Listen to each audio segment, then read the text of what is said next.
Stock x ray, इसमें हम आज बात करेंगे 10 रुपये से 40 रुपये की रेंज के शेयर पर। देखिए बहुत सारे शेयर हैं, इन पर हम पहले भी बात की है हमने, लेकिन अब चूंकि ईयर एंड है तो कौन से शेयर रखने चाहिए पोर्टफोलियोज में, कौन से खतरनाक हुए हैं, क्योंकि कुछ में ब्रेकआउट्स भी आए हैं। अंशुल भाई, वोडाफोन आइडिया इस श्रेणी में सबसे ऊपर है, क्योंकि इस काउंटर पर ब्रेकआउट आए, 12 रुपये आना इसको मुश्किल हो गया था और अब 12 के नीचे भी नहीं जा रहा। अक्सर लोग ये सोचते थे कि 11-12 रुपये की रेंज तक आता है, फिर लौट जाता है, फिर सस्ता मिल जाता है 7-8 रुपये पर। इस बार ये आ नहीं रहा। कोई चांसेस हैं कि ये सस्ता मिलेगा या यहाँ पे ब्रेकआउट आ गया ये और महंगा हो जाएगा?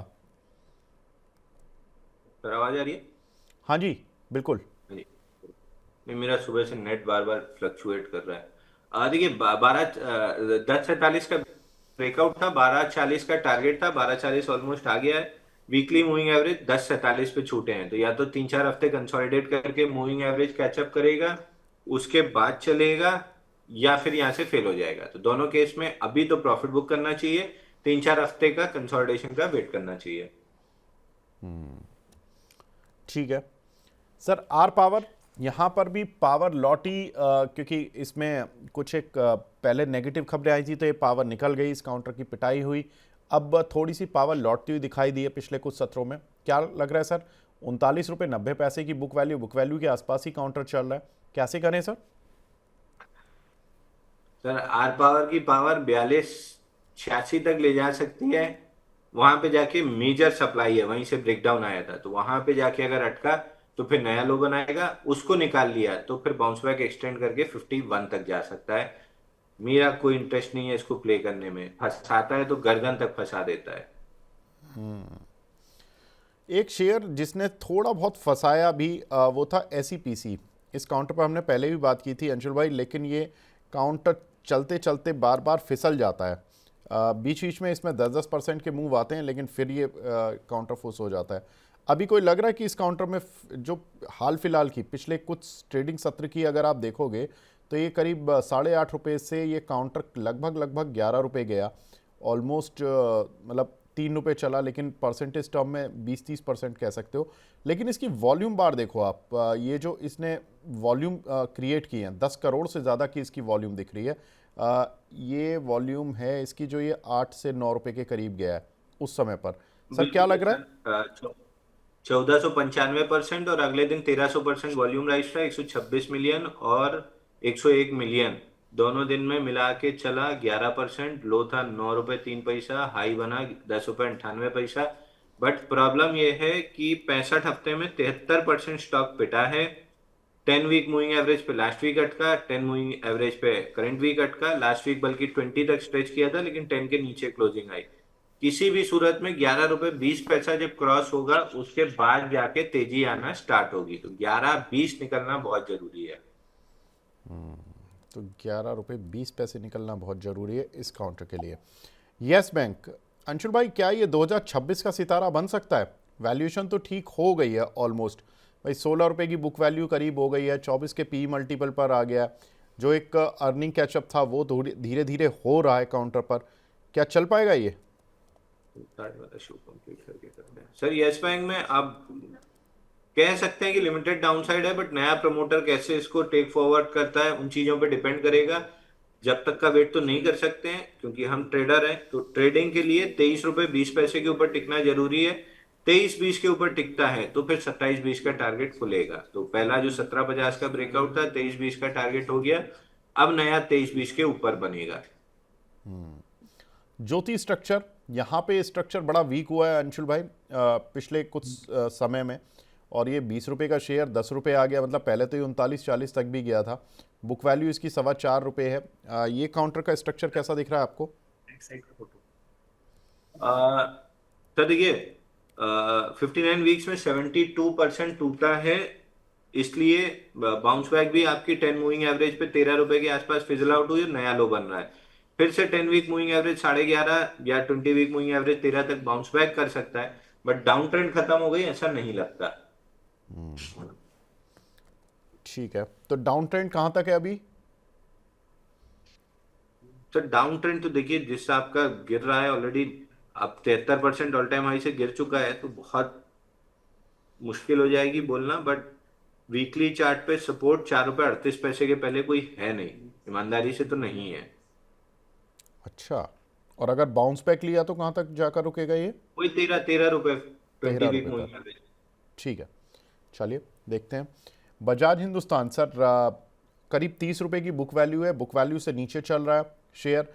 शुगर काउंटर्स ने कोशिश की थी अभी एक हफ्ते पहले करीब चलने की, लेकिन फिर फुस हो गई रैली है। सर क्या करें? सर बजाज इनमें शुगर में कोई बहुत अच्छा बाउंस बैक नहीं बन रहा है। आई वुड वेट शुगर में, जब तक नया कुछ नहीं बनता है तब तक मैं अवॉइड करूंगा। बजाज इन भी 1938 टूटा है तो प्रोबेबली 1670 तक आ सकता है। मेरा इस सेक्टर में केवल एक ही स्टॉक में बहुत इंटरेस्ट होता है जहां पे प्रमोटर बाइंग हो रही है, दवांगरी। 4.5 में प्रॉफिट बुक किए हैं, जब तक वापस नया पैटर्न नहीं बनता है तब तक अवॉइड करेंगे।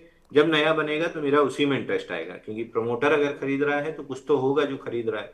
तो आई वुड वेट, जब नया सेटअप बनेगा मैं उसी में हाथ मारूंगा। मैं इन स्टॉक्स में थोड़ा सा अवॉइड करूंगा। देवानगिरी, इस काउंटर को जरा एक बार दिखा दीजिए, क्योंकि इस पे भी काफ़ी सारे सवाल आते हैं। अंशुल भाई कहाँ तक अभी लग रहा मत है ये? दिखाइए सर, अभी मत दिखाइए सर, क्योंकि 4.5 में प्रॉफिट बुक किया है। शांति अच्छा। से उसको अपना काम करने दीजिए, फिर जब नया पैटर्न बनेगा तब देखेंगे। तो अभी तो मैं खुद ही नहीं देख रहा हूं उसको। 4 रुपये 67 पैसे का ओपन हाई बना था, 4.50 में हम बुक करके खाली किए हैं। अब 4.67 पे अलर्ट लगा के छोड़ दिया हूँ। जिस दिन 4.67 क्रॉस होगा, let the market tell me कि हाँ 4.67 क्रॉस हुआ है, रेजिस्टेंस क्रॉस हुआ है, अब इसमें इंटरेस्ट लो, तब मैं इंटरेस्ट लेना स्टार्ट करूंगा। तो मैंने अलर्ट लगा के छोड़ दिया है। नीचे कहीं लो स्वीप होने लगा तो फिर दोबारा इंटरेस्ट आएगा। ब्रेकआउट 4.67 के ऊपर है। लो स्वीप का पहला लेवल 3.49 आना था, यहाँ पे लो स्वीप नहीं हो रहा है। अगर होता है, कोई एविडेंस मिलता है तो फिर ट्राई करेंगे। तो मैं एविडेंस बेस्ड ट्रेडर हूँ, नॉट नेम बेस्ड। तो नेम मेरे पास है, एविडेंस जब मिलेगा तब मैं एंटर करूंगा। ठीक है सर। स्पाइस जेट, जब इंडिगो की फ़्लाइट रद्द हो रही थी तो स्पाइस जेट में तेज़ी आई थी, फिर वो जैसे ही उड़ानें ठीक हुई तो शेयर ख़राब हो गया स्पाइस जेट का। अभी क्या करना चाहिए स्पाइस जेट पर? बजट में कुछ नहीं करना है सर। 34 का लेवल हमने डिस्कस भी किया था कि अगर निकला तो तेजी आएगी, और वहीं से रिजेक्शन मारा दिसंबर को, फिर नया लो 28 रुपये तोड़ के नया लो बना सकता है। वीकली मूविंग एवरेज एक दूसरे के नीचे है, नीचे है, डेली नीचे है। कंप्लीट डाउन ट्रेंडिंग काउंटर है। वेल्सपन स्पेशलिटी सर, ये काउंटर अच्छा चला है पिछले कुछ समय में, वेल्सपन ग्रुप की कंपनी। इसके साथ अच्छी चीज़ ये थी कि जब ये शुरुआत हुई थी कंपनी, तो अब इस कंपनी के प्लांट शुरू होने वाले थे। अब धीरे धीरे इसके प्लांट शुरू होने लगे तो अर्निंग्स में रिफ्लेक्शन आने लगा, कंपनी प्रॉफिट में दिखने लगी है। क्या लग रहा है सर इस काउंटर के चार्ट को देखकर? 1388% ईपीएस राइज है, और वीकली चार्ट पे एक टाइट रेंज बनी हुई है जिसका ब्रेकआउट 43 के ऊपर है। तो 43 के ऊपर जब क्लोजिंग करेगा डेली चार्ट पे, मेरा पूरा इंटरेस्ट आ जाएगा इस काउंटर में। ईपीएस, सेल्स, मार्जिन सब चीज परफेक्टली अलाइंड है, बस केवल 43 के ऊपर ब्रेकआउट चाहिए। मेरा इंटरेस्ट बिल्कुल इस पूरी लिस्ट में टॉप काउंटर यही है, बट 43 के बाद, नॉट बिफोर दैट। ठीक है। ट्राइडेंट और बता दीजिए, ये यूएस और इंडिया की डील के चक्कर में काउंटर 31-32 से टूट के अब 27 की रेंज में आ गया है सर। कोई बाउंस बैक की उम्मीद, अगर कोई भी डील होती है या नहीं होती है, तो फिलहाल ये किस रेंज में ट्रेड करेगा? ये बेचारा फूफा जी का मारा, जब तक फूफा जी नाराज हैं इसके बुरे दिन खत्म नहीं हो रहे हैं। मतलब परिवार वालों ने टेक्सटाइल सेक्टर ही को लगाया है फूफा जी की नाराजगी मिटाने, तो यही सबसे ज्यादा फूफा जी की मार खा रहे हैं। डाउन साइड बहुत लिमिटेड है। अगर खींच खाच के गलती से 26 टूटा तो 24-50 आ सकता है, मेरे को उम्मीद नहीं है उसकी। साइडवेज रहेगा, जब 29 निकलेगा तब बढ़िया इसमें अप मूव बनना स्टार्ट होगी, और वो भी फूफा जी की मेहरबानी से निकलेगा, उसके पहले तो नहीं निकलेगा। ठीक है अंशुल भाई, वैसे लिस्ट सारी आपसे डिस्कस हो गई है।